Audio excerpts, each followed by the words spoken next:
side eye. Criminal offensive side eye. Tapi bohong.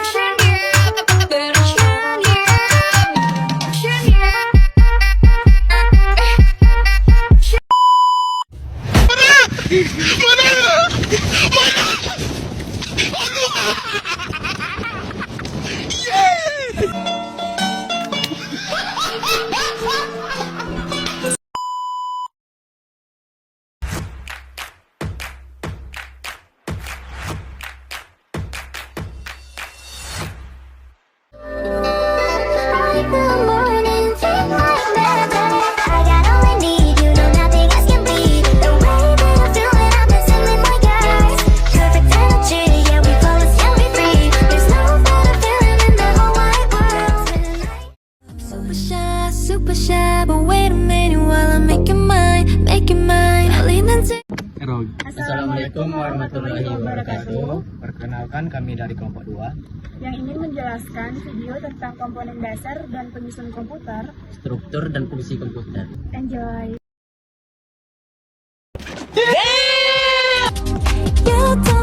Jadi di sini saya akan menjelaskan materi yang pertama, yaitu komponen dasar penyusun komputer. Jadi komponen dasar penyusun komputer itu terbagi menjadi 3. Yang pertama adalah hardware, yang kedua software, dan yang ketiga brainware. Nah, hardware ini adalah perangkat keras atau perangkat kasat mata yang bisa dilihat oleh mata. Jadi, berwujud fisik yang bisa diraba. Hardware pada komputer sendiri masih terbagi menjadi 4, yaitu input device, processing device, output device, dan storage device. Yang pertama adalah input device. Input device ini adalah perangkat masukan atau perangkat yang dikategorikan input device ini adalah 3 alat yang di samping ini, yaitu yang pertama mouse, keyboard, dan joystick. Jadi fungsinya sebagai alat untuk memasukkan berbagai data dan juga perintah pada komputer. Yang kedua ada processing device. Processing device ini adalah perangkat yang berfungsi untuk mengolah berbagai data yang berasal dari input device tadi. Nah, ini adalah alat-alat processing device, yaitu CPU, power supply, dan motherboard. Yang ketiga ada output device. Jadi, output device ini adalah perangkat yang berfungsi untuk menampilkan data atau informasi yang telah diproses di processing device berdasarkan data yang dimasukkan oleh input device. Nah, alat-alatnya ada monitor, printer, dan webcam. Kemudian yang terakhir atau yang keempat itu ada storage device. Storage device ini adalah komponen atau bagian dari komputer yang digunakan untuk menyimpan data, perintah, atau instruksi yang akan diproses di perangkat processing. Alat-alatnya yaitu RAM sebagai internal dan hard disk sebagai eksternal.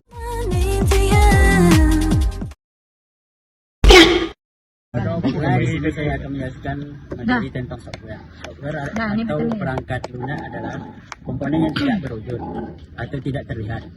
Perangkat jenis ini terdiri macam program yang tugasnya mengelola data dimasukkan ke dalam perangkat keras. Perangkat lunak ini dipecah menjadi 3 bagian. Yang pertama perangkat lunak, yang kedua perangkat aplikasi, yang ketiga perangkat lunak tambahan.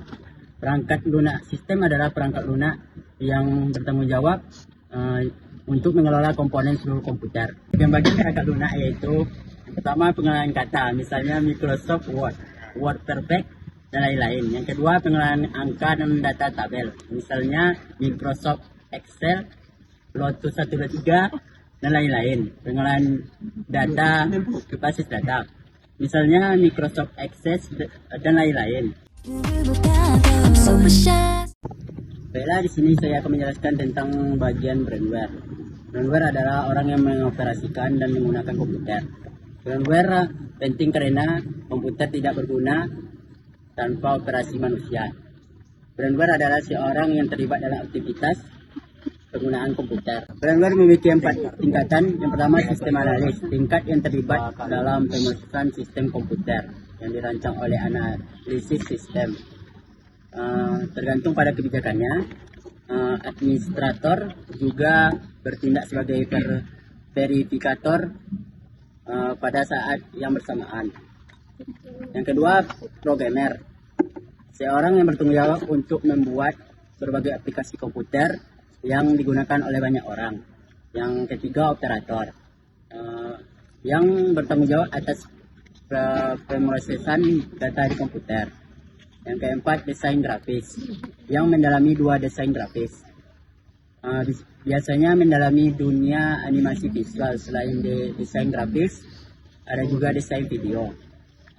Super shy, but wait a Baik, saya akan menjelaskan materi yang keempat, yaitu struktur dan fungsi komputer. Komputer sendiri adalah sebuah sistem yang berinteraksi dengan cara tertentu dengan dunia luar. Interaksi dunia luar dilakukan melalui perangkat periferal dan saluran komunikasi. Terdapat 4 struktur utama pada komputer, yaitu CPU, memori utama, input or output, dan sistem interconnection. CPU berfungsi mengendalikan kerja komputer. Memori utama berfungsi sebagai penyimpan data yang akan atau baru saja diproses. Input or output berfungsi sebagai memindahkan data antara komputer ke lingkungan luar atau perangkat lainnya. Sistem interconnection atau yang lebih dikenal dengan istilah bus merupakan mekanisme yang menghubungkan komunikasi internet antara CPU, memori utama, dan input or output. Baik, seperti yang kalian lihat pada gambar di samping, yaitu struktur utama CPU sendiri ada 3, yaitu yang pertama adalah ada control unit, yang kedua ada arithmetic and logic unit atau ALU, yang ketiga ada register. Control unit sendiri berfungsi untuk mengontrol operasi CPU dan mengontrol komputer secara keseluruhan. Arithmetic and logic unit berfungsi untuk membentuk fungsi-fungsi pengolahan data komputer. Sedangkan register sendiri berfungsi sebagai penyimpan internal bagi CPU. CPU interconnection berfungsi menghubungkan seluruh bagian dari CPU. Dan pada gambar di samping ada fungsi komputer, fungsi operasi pengolahan data seperti penjumlahan, pengurangan, konversi terhadap data, dan lain sebagainya. Fungsi operasi penyimpanan data seperti penyimpanan data hasil pemrosesan, pengambilan data yang telah disimpan. Fungsi operasi pemindahan data seperti pergerakan data internal dan pergerakan data eksternal. Fungsi operasi kontrol berfungsi mengendalikan ketiga fungsi di atas. Baiklah, hanya segitu presentasi dari kelompok kami. Sebenarnya kami beranggotakan 4 orang. Jadi yang satu nggak tahu kemana. Jadi kami 3 orang. Kalau ada salah-salah kata atau salah materi, Itu bukan dari kami, tapi dari yang satu lagi. Wabillahi taufik wal hidayah. Assalamualaikum warahmatullahi wabarakatuh.